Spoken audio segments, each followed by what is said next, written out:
2021 عرفت ميانمار واحدة من أبرز الأحداث في تاريخ هذا البلد، وهو الانقلاب العسكري على المستشار ورئيس الدولة. After nearly a decade sharing power with civilians, Myanmar's military staged a coup. In the country of Myanmar in Southeast Asia, a truly staggering number, more than 100 killed today alone in protest against the military coup there. قتل وتعذيب واعتقالات، كان هذا هو مصير المواطنين اللي خرجوا يعبروا على رفضهم من هذا القرار. يلا رحتوا معايا من بعد ما حطيت اول فيديو في بورما، غبرت اكثر من اسبوعين تقريبا ما حطيت لا في يوتيوب لا في انستغرام، غبرت على السوشيال ميديا. والسبب انه من بعد ما وصلت لهذه الدوله سمعت على قصص كثيره ديال اشخاص اولا مؤثرين اولا صحفيين تكلموا على هذا الموضوع هذا، ما عطاوش الراي ديالهم ولا عبروا على الرفض ديالهم، وانما غير تكلموا على الاوضاع اللي كاينه في البلد حاليا وكان المصير ديالهم السجن. وفي هذه الحاله ما كيهمش واش انت شخص من ميانمار او لا اجنبي، حيت كيكون عندكم نفس المصير. وهذا الشيء بسبب الحكم العسكري الديكتاتوري اللي كاين في هذا البلد حاليا. وكيوتيوبر خصني ضروري نعطيكم فكره على الاوضاع الحاليه في البلد، نتكلم على السياسه، نتكلم على مشكل ديال المسلمين واللي هو واحد المشكل كبير في هذا البلد. شاش حسيت بانني في واحد الموقف خطير الا حاولت نشر الفيديوهات وانا مازال في هذا البلد، خصوصا انه فاش كتبغي تسافر من مدينه لمدينه اخرى على طول الطريق غادي تلقى نقاط ديال التفتيش اللي حطها الجيش. علاش ما قدرتش نغامر ونحط الفيديوهات وانا مازال وسط هذا البلد. باختصار الدولة حاليا عبارة على ساحة معركة بين العسكر وجماعات مسلحة في مناطق مختلفة، منهم اللي كيطالب بعودة الديمقراطية ومنهم اللي كيطالب بحكم ذاتي وكيحاول يحارب العسكر بأبسط المعدات واللي أغلبها مصنوعة يدويا، بحال هذه الجماعة المسيحية اللي كتكون من أفراد أغلبهم في العشرينات من عمرهم في ولاية تشين الغربية، وجماعات أخرى كتطلب أبسط حقوق العيش واعتراف من الدولة بحال المسلمين الروهينغا. هادشي خلى هاد الرحلة تكون مختلفة على الرحلات اللي دازوا. في هاد السلسلة غتشوفوا معايا كيفاش عشت أكثر من 20 يوم وسط هاد البلد، غتشوفوا معايا الصعوبات اللي واجهت. هادشي كندير أنا في ميانمار، شحال زوين هادشي، ولكن المهم كنلقى واحد المغامرة. هاد الرحلة هذه عبارة على مغامرة، ولكن ما ركزتش على الجانب السلبي فقط، ولكن حاولت نكتشف ثقافة هاد الناس ونشوف جمال هاد الأرض. مشيت للقرى، وصلت عند القبائل البورمية، تلاقيت مع المسلمين، نعست في الخلاء، دخلت المنازل الناس، جربت كرم الضيافة عند الشعب البورمي. هادشي وكثر غتشوفوه معايا في الحلقات الجايين.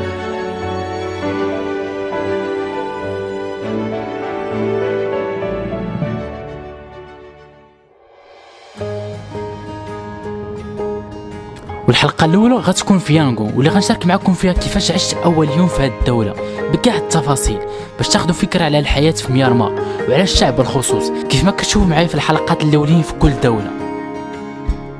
صباح الخير الخوت، اول نهار في بورما، ولكن نقول لكم واحد الحاجه، اصعب حاجه انك تفيق في هذه الغرفه ما فيهاش نافذه ما فيهاش شارجر بحال هذه، كيكون كلشي مضلب، كاع الظروف كتساعد هذاك الناس. ولكن عندنا واحد المهمه اليوم، خصنا نخرجوا نكتشفوا هذه الدوله هذه، وهذه الحلقه غتكون خاصه بالشعب. نحاولوا نخرجوا نتلاقاو مع الشعب البورمي نشوفوا كيفاش داير. المهم البارح داكشي اللي شفنا البارح كان غا ينطروا، اليوم غادي نكتشفوا الشعب، نشوفوا الفطور البورمي اللي غادي يعطوا في هذا الاوتيل هذا. كيعطيوك يعني عصير ديال الليمون، دلاح، نقول هذا باقيلو، طاطا مقليه، مطيشه، هذه خضار وهذه فيها الحوت، يكون داكشي المهم اللي حاطين مكتوب هنايا لتحت. هنايا اومليت الماركه ديال النودلز، وهنايا رز بورمي. واحد الحاجه اخرى عندهم ما وريتهاش لكم هي الحريره الخوت، عندهم السوب. حتى الشعب البورمي كيضرب الحريره مع الصباح، كتزيد لها المهم قزبور، الحار، الحامض، المهم هادو خاصين بهاد الحريره هادي اللي كتسمى موهينغا. وهنا المهم توست، الزبده والمسائل، فطور بورمي مع فطور غربي، المهم مخلطينو. دابا نوريكم هادشي اللي خديت، طاطا مقليه، رز، هذا خوت الحوت مع الخضار، اومليت، توست، شويه ديال الفواكه، عصير. عندهم هنايا اتاي بورمي، ولكن بغيت نخليه حتى لبرا، حتى نخرج نشربوا في الشارع، نشوف الناس. كاين شي واحد اللي كيهضر بالونجلي نهضروا معاه شويه. اليوم الجو شويه مغيم، كنتمنى يبقى هكا باش نلقى نصور لكم ما طيحش الشتا. Hello, this is tea or coffee? Yes, tea. Burmese tea. Tea cross tea. Chinese Bami. Chinese Bami. Bami tea. And this one chai. Chinese.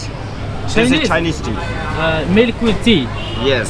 هنايا كاينين انواع مختلفه ديال الشاي، واحد الحاجه لاحظتها في هاد السوايع اللي دوز في بورما حاليا، مثلا بحال هادي واقيلا كتصبغ الحوايج ولكن ما عندهاش محل وكتصبغهم في الشارع بهاد الطريقه هادي التقليديه، كيسخنوا الماء وكيزيدوا عليه هذيك الصباغه، المهم بالطريقه التقليديه.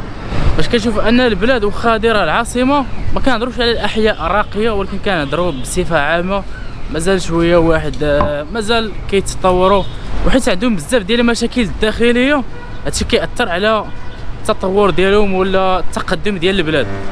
بالمناظر اللي غادي تبقى تشوفها بزاف هنايا في بورما، وغتلقى بزاف ديال الاماكن الناس كيديروا فيها الصف، مثلا بحال البنزين، بحال المازوت، بحال الليسانس، بعض المواد الغذائيه.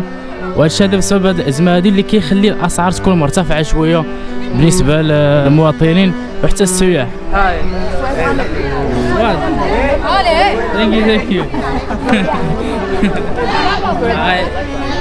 بحال هاد الشيء اللي غتبقى تلقاه في الهند، بنغلاديش، سريلانكا، نيبال.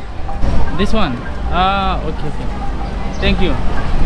هاد السيده نيت هنديه كتشوفوا الملامح ديالها، وهادو هما المكونات ديال الشعب البورمي، يعني كتلقى واحد الخليط ثقافي في هاد البلاد هادي. بالنسبه للتنوع العرقي في ميانمار، هذا البلد من اكثر الدول اللي غتلقى فيها اجناس وقبائل كثيره بسبب موقعها الجغرافي اللي جاي بين 5 دول. هادشي غتلقى العرق الهندي والصيني والبنغالي وعرق البورمان اللي كيشكل الاغلبيه في هذه الدوله، وزيد عليهم القبائل اللي كتعيش في المناطق المنعزله. هذا التنوع ممكن تشوفه بشكل واضح وانت كتكتشف في شوارع هذا البلد. Hello, you have tea? I thought English speaking. شاي. عندهم هنايا شي مشروبات، ولكن ما عرفتش شنو هو المشروب الرئيسي، المشروب ديال اللي معروف في هذه البلاد هذه واللي بغيت نجرب انا. تي this one. What is You have here? وينكا كا اوكي يا one. Yeah. Wait for that. Okay. Sugar just a little. Yeah. Okay. Come on. I sit there. Extra. There is no place here. Here. Okay. Thank you. هذا مطعم وعندهم حتى الشاي. Can I see? Can I see what do you have here? عندهم المأكولات. هذا هو المطبخ البورمي. موهينغا؟ نانجي. اوكي. Thank you. اوكي جابوا لينا الشاي البورمي، المهم في الشكل ديالو قبل ما ندوق في الشكل ديالو تقريبا كيشبه الشاي الهندي، ولكن نشوفوا المذاق واش مختلف، واش كيصاوبوا بشي مكونات مختلفه. بسم الله.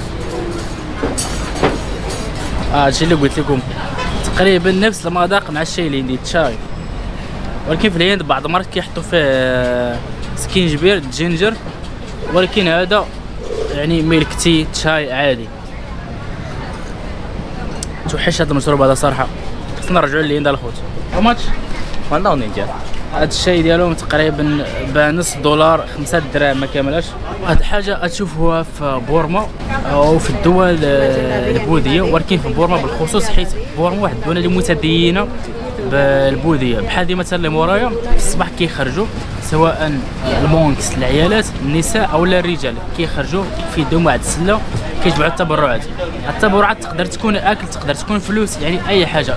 هذه واحد العاده عندهم ديما كل نهار كل صباح كيخرجوا كيجمعوا، وداكشي اللي كيجمعوا كيديوه للمعبد. مثلا جمعوا واحد الكميه كبيره ديال الرز كيحطوه في واحد البلاصه، كميه ديال الخضار كيحطوه في واحد البلاصه وكيبقاو يستهلكوا، والحاجه اللي بقات اليوم كيخزنوها للغد، كيجيبوا حوايج اخرين وكيخلطوها معاها وكيطيبوها عاوتاني وكياكلوها، وداكشي اللي بقى عاوتاني كيخليوه للغدا، كيبقى يكرروا نفس الحاجه يوميا. هذه شفتها في واحد الوثائقي على ميانمار. For eating, they'll put all the leftovers in a big pot. So every single separate dish from the day is now combined into one master dish and eventually served the next day for breakfast. وهذا مونكس هادو سواء النساء او الرجال مفروض عليهم انهم يحلقوا الشعر ديالهم، مفروض عليهم بزاف ديال الشروط، ممنوع عليهم يتزوجوا، كيبقاو عايشين حياتهم هكا. وباش تكون واحد من هاد رجال الدين او النساء ديال الدين في البوذيه كدوز بجوج ديال المراحل. المرحله الاولى كتكون تجريبيه، كتجربها، كتطبق دوك الشروط، كتطبق دوك الواجبات اللي عليك.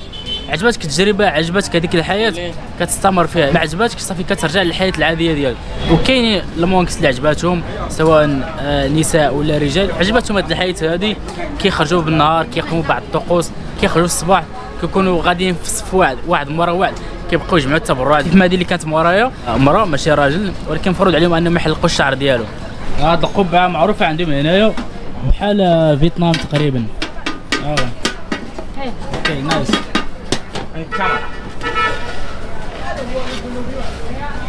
هانتوما الخوت المرقه البورميه. فيش تشيكن اوكي. كنقدم لكم ضيف الحلقه بونيا، سائق ديال الركشه، واللي غتشوفوه معايا بزاف ديال اللقطات في هذا الفيديو. هو كبير في العمر ولكن عنده مستوى مقبول في الانجليزيه، ولكن المشكل ديالو انه شارو. Are you coming from? موراكو. Morocco? Okay, visit. Yeah, tourist. Tourist? Tourist. I'm tourist here. What's your name? Ibra. My name is Bunya. Punjan. Bunya. This is Bunya. Punjan. Nice to meet you. Okay. Good man. No. Try once again. Okay. Maybe okay later. Okay. Yeah, thank you. What is thank you in Burmese? The Burmese. Okay. Thank you in Burmese. Translate here. Jesu Timare. G Jesu Timare. T Sutimare. Thank you is the name. Jesu Timare. Tay Sutumare. Okay. Tay Sutumare. Okay. Have a good day. Thank you. عاد من قبيله هما كيعيطوا لي شافوني كنصورهم. هيلو what do you eat? Thank you. How are you? No English. Chicken, vegetables, eggs. Delicious, nice, good. Very good. Okay. Enjoy. Thank you. Traditional food. Burmese food. I mean, Myanmar traditional food. Traditional. No daddy man. No? Eat. Daddy, no daddy. Nipa. Okay. Thank you. Have a good day. انا على الاقل فاش تلقى على شي واحد كتواصل معاه كيعرفك شنو جاي دير كيرتاح لك. انا عارف ان اغلبيه الشعب هنا علاش ما كيحاولوا انهم يتجنبوني، حيت ما كيعرفوش يهضروا بالونجلي، يعني كيتجنبوا انهم يطيحوا في مواقف محرجه، ما كيتجنبوش انهم يتكلموا مع اجنبي، ولكن العائق ديال اللغه هو المشكل. ما الشعب البورمي. هلو هاو ار يو مانغلابا. واحد الحاجه تشوفها بزاف هنايا في يانغون هي الاسواق المفتوحه. ما غتحتاج تكتب في جوجل مابس السوق باش تلقى سوق وتلقى فين تقدى الخضر. الشارع عباره على سوق، كيما مشيتي بحال هكا غتلقى ناس كيبيعوا اي حاجه بغيتيها غتلقاها هنايا. بحال هاد الشارع هذا نفس الديكور ديالو كاين في الشارع الاخر، كتلقى الناس كيبيعوا الخضار، كيبيعوا الفواكه، اللحم، كاع داكشي اللي غتحتاج. هلو هاو ار يو مانغلافا. والسبب طبيعي ان ميانمار اغلبيه الشعب فيها كيعتمد على الحرف التقليديه، على الفلاحه، يعني ما كيعتمدوش نهائيا على السياحه. اخر حاجه كيفكروا فيها هي السياحه. قليل اللي تلقاه مثلا كيعتمد على السياحه بشكل كامل، حيت عارف يقدر يشتغل غير مع الناس اللي محليين، السياح المحليين، السياحه الداخليه. اما الاجانب فمتاكد انه اصلا هو عارف ان بلاده ما مستقراش، يعني ماشي بزاف الناس غادي يفكروا انهم يجيو ليها. بحال هاد الشارع هذا نيت كله محلات هكا كيبيعوا، كل هذا شنو كيبيع؟ كيك. هذا شي كيك عندهم معروف هنايا، كيبيع بواحد الطريقه تقليديه. مانغلافا. مده طويله هذه ما شفت شي سوق شعبي بهاد الاجواء هادو، تلقى حوايج مختلفين، او لا غير حيت واقيلا فاش كتسافر لواحد الدوله كتشوفش عليها فيديوهات بزاف، فاش كتمشي ليها اي حاجه وسط هاد البلاد هذه كتجيك في شكل تجيك مختلفه على داكشي اللي كنتي كتشوف في بلايص اخرين. الديكورات اللي حاطين في وجههم اللي غنقول لكم شنو هي من بعد، الالوان. هاي وات از ذيس؟ ميك اب. اوكي ثانك يو. هذا واحد الميك اب تقليدي. من بين الحاجات اللي غتخليك تعرف انك في بورما هي الميك اب التقليدي واللي كيستعملوا اغلب الناس في هذا البلد، والهدف منه يقدر يكون للزينه او كوقايه من اشعه الشمس. هذا المسحوق كيتستخرج من شجره التناكا واللي ما تلقاتش في دوله اخرى في العالم، وتقدر تشوف ناس كبار صغار رجال ونساء حاطينها في وجههم في كل مناطق ميانمار. وصلت لواحد النقطه فيها واحد الشارع من هاد الجهه، شارع من هاد الجهه، الشارع من مورايا، الشارع من قدامي، وكلها عباره على سوق شعبي. عشان قلت لكم الشوارع في بورما عباره على اسواق شعبيه وتلقى فيها منتجات بحال هكا. ولكن الحاجه اللي بغيت نوريكم انا هي هاد الحلويات هادو اللي كتبيع هاد السيده. الو هادو حلويات مصوبين من الروز، ستيكي رايس، روز اللي لزج مصوبين به حلويات بحال هكا. بالنسبه للجو صراحه الصاد يعني مازال في الجو ديال شرق اسيا، جو استوائي، الحراره والرطوبه. ولكن هنايا في بورما خصوصا في المناطق اللي قريبين للصين كاين بعض المناطق اللي كيطيح فيهم الثلج في الشتاء. فصل الشتاء كيكون الثلج تما. ولكن فاش كتجي نازل كتقرب لتايلاند حيت المدينه فاش راني يانغون قريبه شويه لتايلاند هنايا، وفي الوسط ديال ميانمار كتلقى مناخ استوائي، الحراره والرطوبه. تي شاي Chai. شاي It's Indian chai or Burmese? Indian chai. Chai. Ami lepe. ها؟ Ami lepe. قال Lepe ye. لاباي. هنايا اتي كيسميوه لاباي. Lepe ye. لاباي جي. Tea. English tea. اه Ama lepe. فمالي بي. Indian chai. Indian chai. milk and tea and masala chai. No No masala. masala. No masala. only milk tea. Milk tea. شاي. بحال هذوك راس هما اللي كنلقى في الهند كيصاوبوا اتاي تمايا بحال هذا اللي شربنا دابا. ثانك يو برو. هاف ا جود داي. انجوي. ميانمار حتى هي في هاد الجلسات هادو ديال اتاي فين ما مشيتي غتلقى الناس كيبيعوا الشاي. بالنسبة للأديان في ميانمار البوذية هي الأغلبية مع وجود الإسلام، المسيحية والهندوسية واليهود بنسبة قليلة. وبعض الإحصائيات كتقول أن الحكومة ديما كتعطي معلومات خاطئة في هذا الموضوع باش تبين أن الديانات الأخرى مجرد أقليات في هذا البلد، باش ما تخليهمش يفكروا في المطالبة ببعض الحقوق في مجالات كثيرة بحال السياسة مثلا. ميانمار أكثر دولة فيها معابد بوذية في العالم، وهذا الشيء كيبين مدى تدين هذا الشعب مقارنه مع الدول البوذيه الاخرى. وهذا الشيء اللي غنشوفوه في واحد من اشهر الاماكن في هذه الدوله، واللي كتكون فيه بعض الطقوس اللي مختلفه على داكشي اللي غتشوف في المعابد البوذيه في الدول الاخرى. وهنا غيجي دور سائق الروكشه اللي تلاقيته مره اخرى بالصدفه. رجعت Yeah. يلا كنت راجل واحد البلاصه ولا لقى صاحبي. No problem. وات از ايجز Egg. اومليت EGS. Egg. ايجز. اوكي هادي أكلة مصوبينها أومليت مقطع وصافي، ما كاين لا أكلة عادية. اوكي فور مي No problem. فور مي. Yeah. Okay. Okay. جود Wonderful. جود اي لايك. Sorry. والله لا الشعب هذا. Every no scawa. ثانك يو سو ماتش. Where you go? Pagoda. Pagoda. This is yours? Okay. This is yours? Slow by. This 3. Shirigom Pagoda. Sule Pagoda. Bodra Pagoda. Shirigom Pagoda is a big one. big, Yeah. heavy. The biggest one. How much? Slow. How much؟ ها؟ No problem. No. Heavy money is okay. No. I need to pay you. قال لي ما تخلصنيش. 3,000. 3,000. Okay. Okay, let's go. Okay. Let's go. My yeah. Thank you. You are a good man. Okay. Let's go. No. My name is Bonya. Have you money? Okay. But no I problem. have to pay. Let's go. قلت ليه شحال نخلصك؟ قال لي لا ما تخلصنيش. هذه وسيله التنقل راكم شفتوها معايا البارح، ولكن غير بغيت نشوف هذا الاخ هذا واش بصح كيتعامل معايا مزيان وقال لي ما تخلصنيش باغي يحببني في البلد ديالو، او لا كاينه شي حاجه خلف الكواليس. نشوفوا. City Mall. مول. اوكي. لازم نخص عاوتاني واحد جانب اخر ديال يانغون باش ما نوريكمش غير واحد الجانب. غتجي عاوتاني غتخرج من الاحياء الشعبيه غتلقى الطرقان نقيين بحال هكا، غتلقى المولات بحال هذا المول هذا هو اكبر مول في هذه المدينه. وانا راه شارب. Acha. Okay. City Mall. You had enough food and alcohol? Okay. No. داش بيتنا بالمول. Let's go. Let's No go to the problem. Pagoda. No problem. I don't wanna visit this place. A few minutes. No. It's okay. Maybe later. This is. عاد الخوت باغي يوريكم بلي راه يانغون فيها المولات حتى هي ومدينه فيها ما يتشاف. ماشي غير الاحياء الشعبيه وداك الشيء. اوكي يس ثانك يو. ليتس جو ناو. you tired. اوكي انا فهمت. عيان. I can drive. No, no, no. Me I can drive. No, no, no. You are old.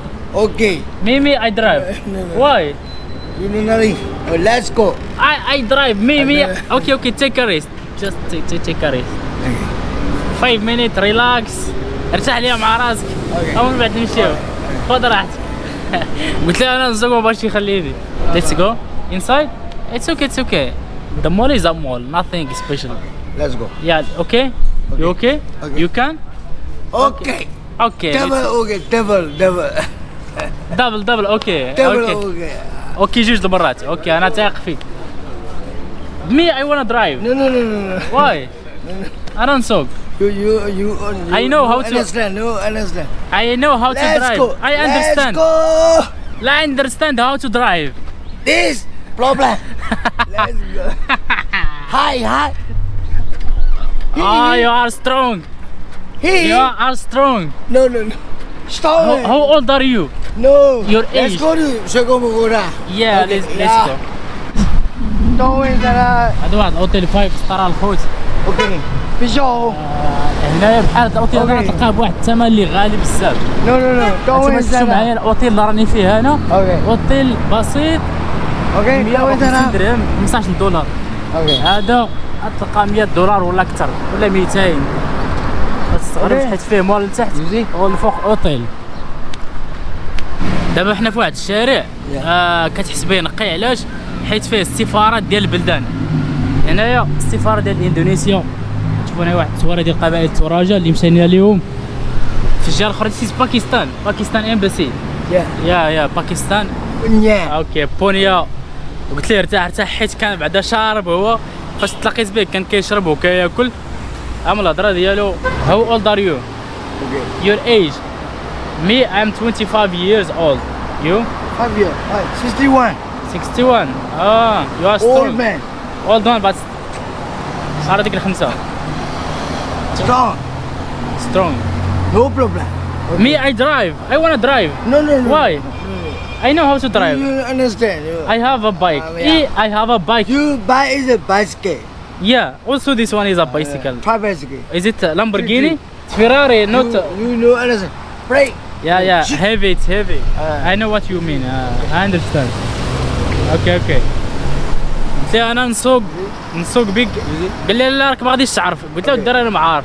قال لي راك تعرف تسوق بايسيكل بيكالا عاديه ولكن هذه ثقيله شويه.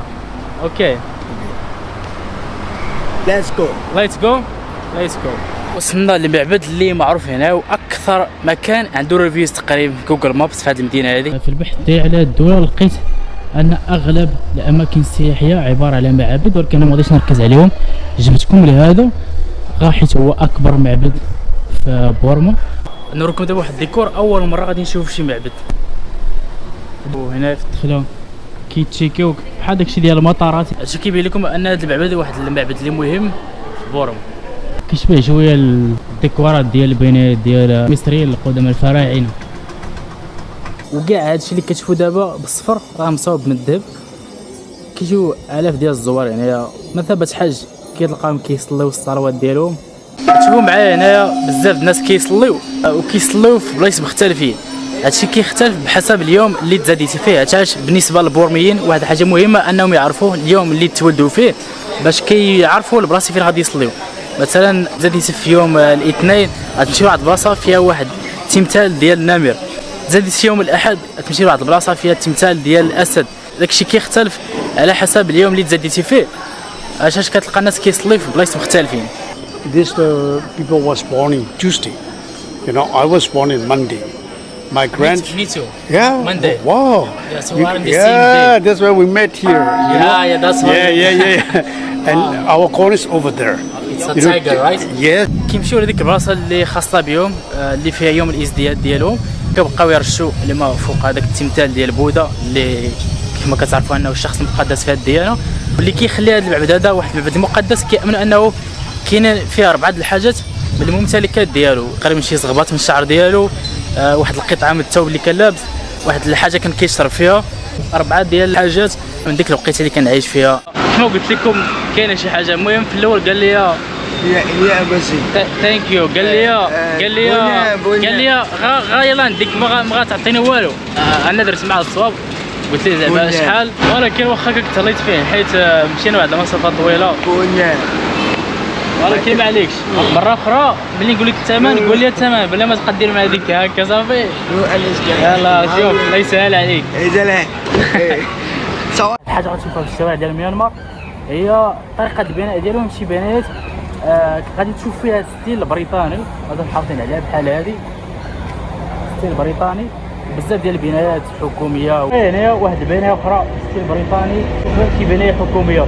المهم بالنسبه للغه ديالهم، حيت البلايك هنا مكتوبين باللغه البورميه، هي لغه بورميه تيبيتيه، اصل ديالها من الصين. المهم هي كتابه صينيه تيبيتيه، كتكتب بنفس الشكل اللي كتكتب به اللغه ديال سريلانكا. الا كتعقلوا معايا فاش كنا في سريلانكا عندهم نفس الكتابه تقريبا.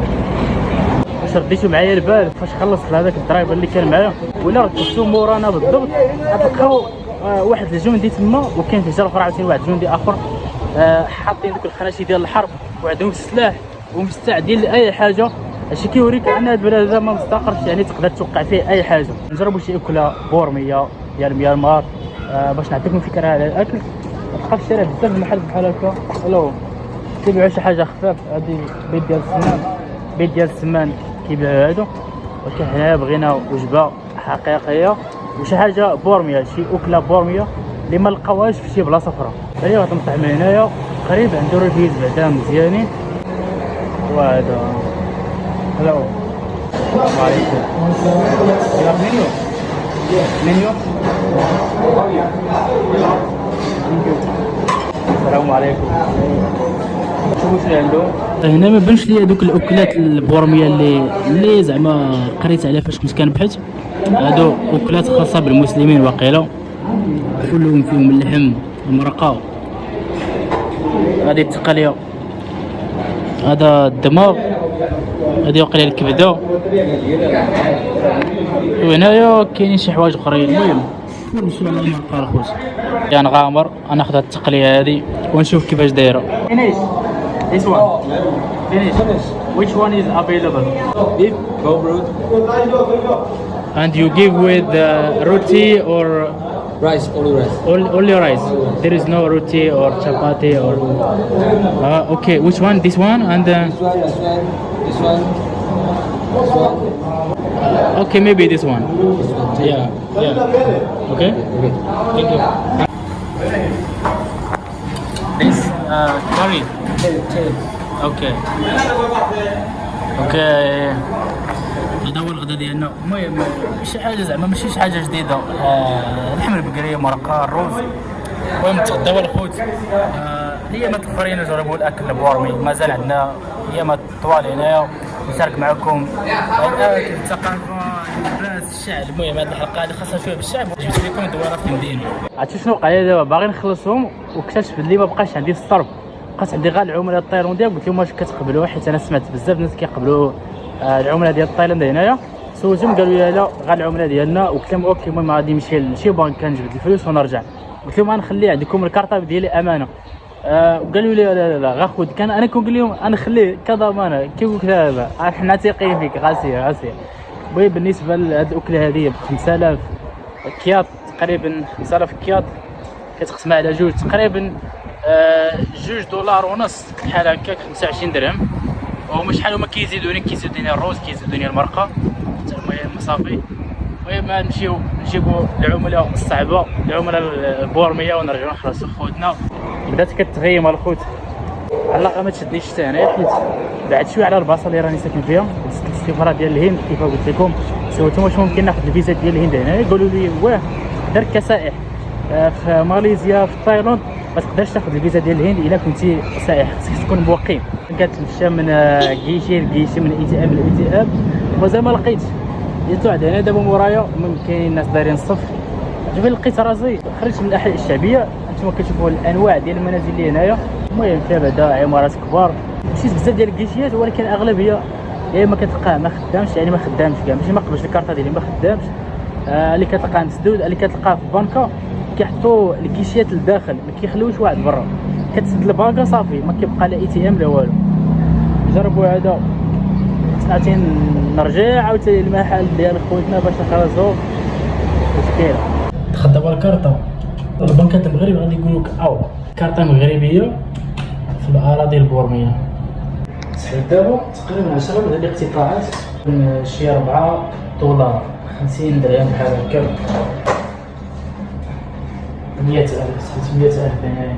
تعطلت عليهم لدرجه انهم تلقاهم كيقولوا دابا هذاك خونا صافي مشى. Sorry for being late. I didn't find any ATM nearby. شدتني الشرخوت عند هذوك صحاب المحل من قبيله وهي كطيح. نتوما غتشوفوا دابا يبسات شويه. المهم خرجت دابا نجيب الدويره نشوف واش كاين ما يتصور. ما لقيتش. باين هاد البلاد هذيك كينعسوا بكري، كاينش هذيك النايت لايف، ما كاينش دوك الاجواء ديال الليل، ولا هاد المنطقه فاش راني ما فيهاش داك الرواج في الليل. يعني ما غاديش تلقى المحلات كيبقاو فاتحين حتى لواحد الوقت في الليل. دابا راه 8 ديال الليل وتقريبا كلشي ساد كلشي. يلاه لقيت واحد المحل كيتعلموا شي حاجه. انا نرجع نمونتي لكم الفيديو اللي شفتو اول فيديو فاش جيت لهنايا. المهم هادشي اللي كاين. كنزيد الحلقه الاولى من بورما. تسناو الفيديوهات الجايين. هذه كانت غير واحد الحلقه باش نعطيكم واحد الفكره على الشعب وعلى الاجواء وسط بورما. المهم تسناو الفيديوهات الجايين. هادشي اللي كاين. نشوفكم فيديو جديد. باي.